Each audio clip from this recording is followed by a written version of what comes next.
morale du monde. Cette phrase est tellement mensongère et diabolique que je pense que si tu la prononces 3 fois de suite, tu te transformes en holo. Du coup, on va voir pourquoi la seule fois où l'armée israélienne fait preuve d'un peu de morale, c'est quand...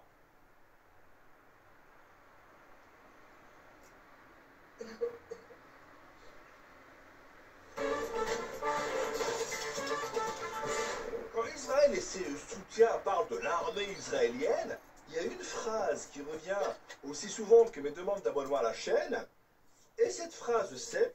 The Israeli army, the IDF, is one of the most moral militaries in the world. Ah, je sais pas, hein, parce que quand tu vois les massacres commis par Israël à Gaza, ou le nombre de civils palestiniens tués en Cisjordanie occupée, tu dis que cette phrase est tellement fausse que quand tu l'écris sur Word, elle devrait être soulignée en rouge.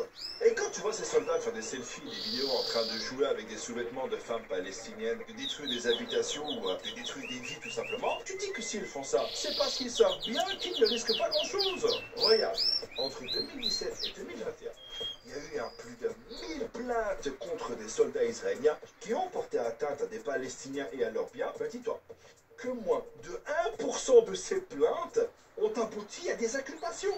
Et après la guerre de 2008-2009 dans la bande de Gaza, où il y a eu près de 1400 Palestiniens tués, oui, surprise, tout ça n'a pas commencé le 7 octobre, il y a eu 52 enquêtes internes ouvertes par l'armée. Et dis-toi que celui qui a pris le plus cher avec 15 mois de prison, hein, dont la moitié avec sursis, ça n'avait rien à voir avec les Palestiniens tués. Non, non, non.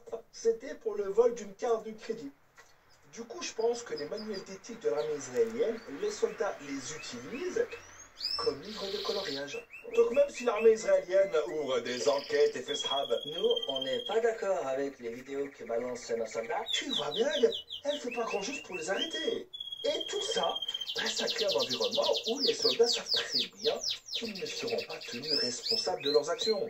Ça fait des décennies que pour des soldats israéliens, tu sais, il y a les animaux, les plantes, et quelque part, entre la poussière et les microbes, il y a les Palestiniens.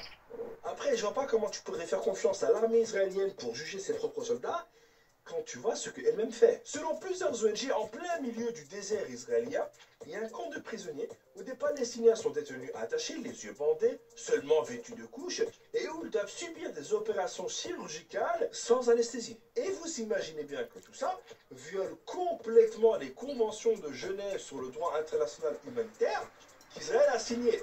Mais bon, heureusement, Alhamdoulilah, Israël est une démocratie. Parce que oui, quand une démocratie fait ça, ce n'est pas de la torture, c'est de la déradicalisation. C'est pas pareil. Et t'as des gens qui osent comparer ce camp à Guantanamo. Mais là, je suis pas d'accord. À Guantanamo, il y a eu 9 morts en 22 ans. Alors que dans ce camp israélien, selon l'ONG israélienne Physicians for Human Rights, il y aurait eu au moins 40 morts en 6 mois. Ah bah ouais les gars, je suis désolé, il faut respecter la performance. Et dis-toi qu'avant même qu'une enquête n'ait été terminée, l'armée a commencé à transférer certains détenus dans d'autres prisons. Après bon, t'imagines le résultat d'une enquête sur une prison de l'armée israélienne, menée par l'armée israélienne? Bon, vu que nous sommes une démocratie, nous avons établi un rapport complet qui explique pourquoi nous poursuivons pour antisémitisme toutes les personnes qui accusent nos soldats. Merci. Et je rappelle que selon l'UNICEF, la plupart des Palestiniens tués à Gaza sont des femmes et des enfants. Ah ouais, l'armée israélienne, elle ne fait pas de distinction entre hommes, femmes, enfants, tout ça, c'est des terroristes.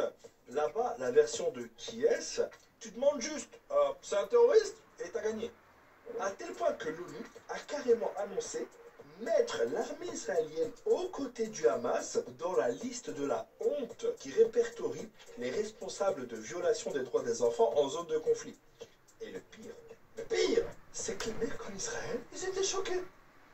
Mais les gars, en Israël, il y a plus de joueurs de Monopoly en prison que de soldats israéliens. Et c'est là qu'il faut comprendre que tout ça, c'est pas dû uniquement à l'armée israélienne et à la politique de Netanyahou. Non, non, ça fait partie de tout un système qui est dédié à réprimer les Palestiniens. Et si demain Netanyahou était remplacé, crois-moi que celui qui lui succédera, il ne dira pas, en vrai, on a fait les cons. Non mais j'avoue, on a fait n'importe quoi. Du coup, avec tout ça, j'ai une question. Que pensez-vous de l'armée israélienne? Vous mettez ça en commentaire et on se donne rendez-vous la semaine prochaine.